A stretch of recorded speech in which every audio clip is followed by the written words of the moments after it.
Hello everyone, to introduce this video I have a question for you, the viewer. When does a game overstay its welcome? What makes a game feel too bloated or too short? Is there a set number of hours or does that change from game to game? I'm doing a 2026 gaming experiment where I'm playing through as many games in my library as possible, and so far I've noticed a trend that more modern games seem to have longer playtimes, and I think that's for a few reasons. The first one is that many games are now open world. Technological and engine advancements have made an open world feel like the default for many games, and thanks to the effect of Breath of the Wild, the open world design is in vogue. Open worlds just naturally take a longer time by their very design, so it's no surprise that this bloats a game's total playtime. 2. As prices have inflated, so too has gamers' playtime expectations. We're living through the worst period of economic stagnation in living memory, so it's tempting for us to measure game value in terms of how many hours it takes for a playthrough. It is a lot harder to sell a £70 game when it's 10 hours long and you're very conscious that that means you're paying £7 per hour of gaming. As a result, gamers have voted with their wallets and gravitate to larger experiences for their hard-earned cash. The third, and possibly one of the more important reasons, is the attention economy. Games are being encroached on all fronts for your singular attention by the likes of Netflix, TikTok and YouTube. Basically all of social media. Our time is the new currency, and every minute not spent on a platform is 1 minute that you're not making ad revenue.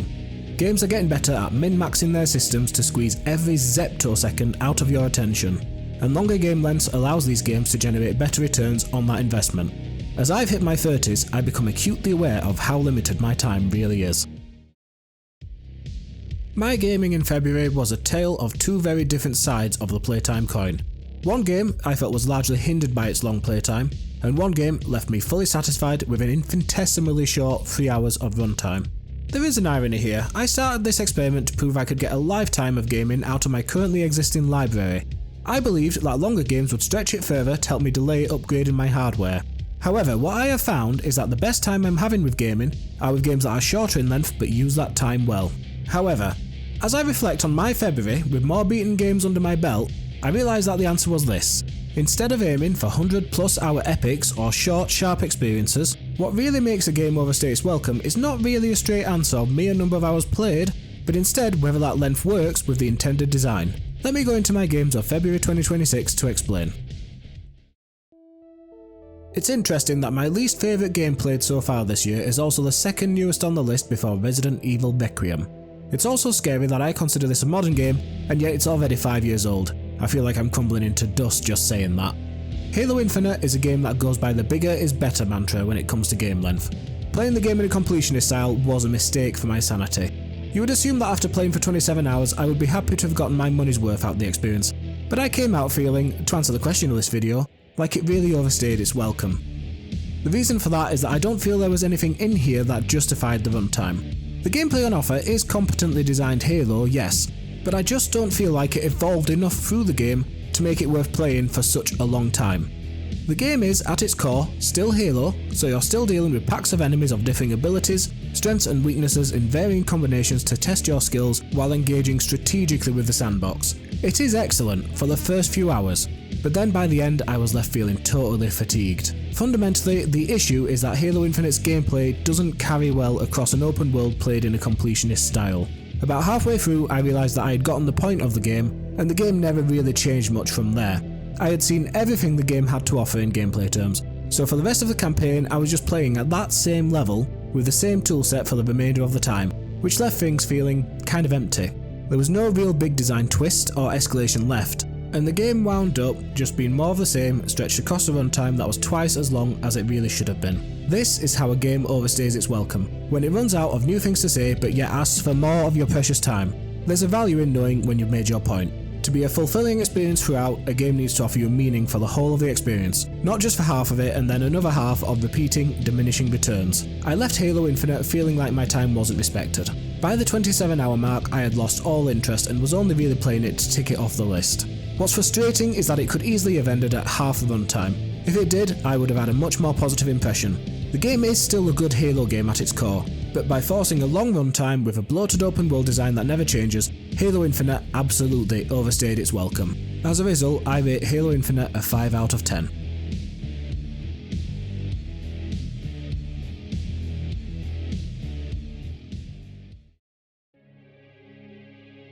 If Halo Infinite was a game that overstayed its welcome, then Portal was the exact opposite.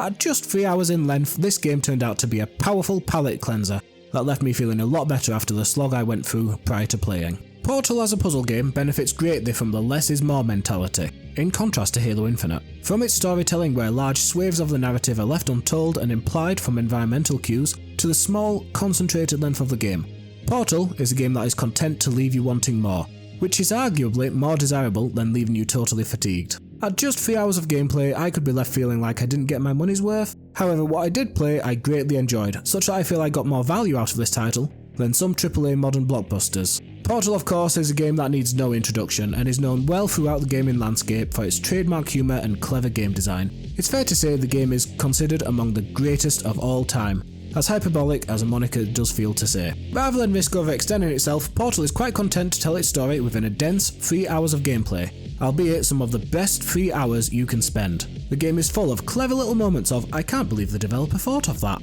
and delightfully charming puzzles and humour throughout. It very much does not overstay its welcome, leaving you wanting more at the end of its runtime. I also wanted to mention that the game runs flawlessly. Being a puzzle game from the Xbox 360 era, my modest PC had no problems. I maxed out every setting that I could find, and even then I didn't even come close to under 400 FPS. I genuinely wouldn't be surprised if you could run this game on something close to potato powered at this point. Nonetheless, I left Portal having had a cheerful Saturday afternoon in a single sitting. Some may consider that too short an experience, and I totally find that valid, but I found it wholly worthwhile. In contrast to Halo Infinite, I have found there is a value in a game leaving you wanting more. The difference is vast. I left Portal feeling overall positive as a result. I don't think there is much replay value here though. There are a few secrets to have a bit of fun with, and perhaps it would be worth replaying once or twice every few years or so. But the issue with puzzle games is, once you know the solution, it's hard to truly forget. The pathways in your brain have already been established. Still, I consider Portal a worthwhile experience, and absolutely a must play for anyone and everyone. There's a reason we all still quote "the cake is a lie" to this very day. Portal is a 9 out of 10 any day of the week.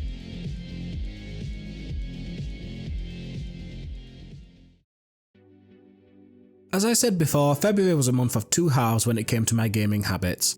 On the one hand, I had an overlong, bloated experience that left me wanting less, wishing that the runtime was half of what it was. On the other hand, I had a charming game that was content to stop once it had achieved everything it set out to do. Portal really brought home the value of knowing when less is more. Perhaps it could have been extended in places and given a longer runtime to let some ideas shine in more detail, but we all know Portal 2 was the game that did all of that and more. But as a light course, the original game totally stands up as a fantastic quality title and a great way to spend a relaxed afternoon. As for where these games fit on the spectrum of overstaying its welcome, I would argue that Halo Infinite absolutely overstays, while Portal is the opposite and just a little bit too short. So far in my gaming journey, I have found it better to leave gamers wanting more. Portal is the gaming equivalent of quitting while you're ahead, while Halo Infinite doubled down much to its detriment. This resulted in a far more negative impression for me than the game probably deserved. It is the case that wanting more is a nice problem for a game to have, because that means you did so well that gamers are left, well, wanting more. It means that ultimately they're left with a positive experience instead of exhaustion. So perhaps the answer is that games should just aim to be shorter, more ruthless in trimming unnecessary content. After all, if a gamer wants more than that, it speaks to lucrative sequel potential, as Portal no doubt proved with its masterpiece of a sophomore effort. On reflection, however, the answer is more complicated than simply short game good, long game bad. I realise that while Portal did leave me wanting more, that does come down to leaving me feeling deep down that it was a little bit too short. I did get my money's worth on sheer quality alone, but the runtime did leave a little to be desired. There was a reason the runtime was so much longer in the sequel after all. Having played some more of my library since February, I realised that the answer lies ultimately in picking an appropriate runtime for your game. Some games, like Baldur's Gate 3, do last for hundreds of hours, and it would be valid to call them bloated, but they also justify that long runtime with content that can keep you genuinely engaged for the entire game and then some. The answer then is this: justify your game's runtime. Portal justified being too short by being of such excellent masterpiece level quality that I was still satisfied regardless. On the other hand, Halo did have excellent gameplay in pieces, but its inability to keep me engaged throughout meant that I did not feel like the longer runtime was at all appropriate for the experience. So when does a game overstay its welcome? It's not an easy answer, and I would argue in general that a game is better served by leaving you wanting more. But if a game can keep you engaged throughout and justify its runtime regardless of its raw length, be it short or long, then that is a sign of something truly special. My stats so far are as follows. The average game rating is 7.75 out of 10. I've played 45 hours in total. The disk space of all the games that I've beaten stands at 120 GB, while the average age of the games I've played is 12 years. Thanks very much for watching. If you want, please check out my first video on my 2026 experiment, the link will be in the description. If you did like, please do let me know, and if you have any suggestions for games to play, stats to track, or themes to discuss as I go about my year, please comment and let me know what you think. My apologies that this video took so long. I ran into a huge brick wall with my limited SSD space. I've started to get things fixed, but it's been a real setback. I have learned a lot about clipping and recordings though, so I'm hopefully going to be a lot more efficient from now on. With all that said, one last huge thank you for sticking to the end, and I'll see you all in my next video. Have a wonderful evening, and goodbye.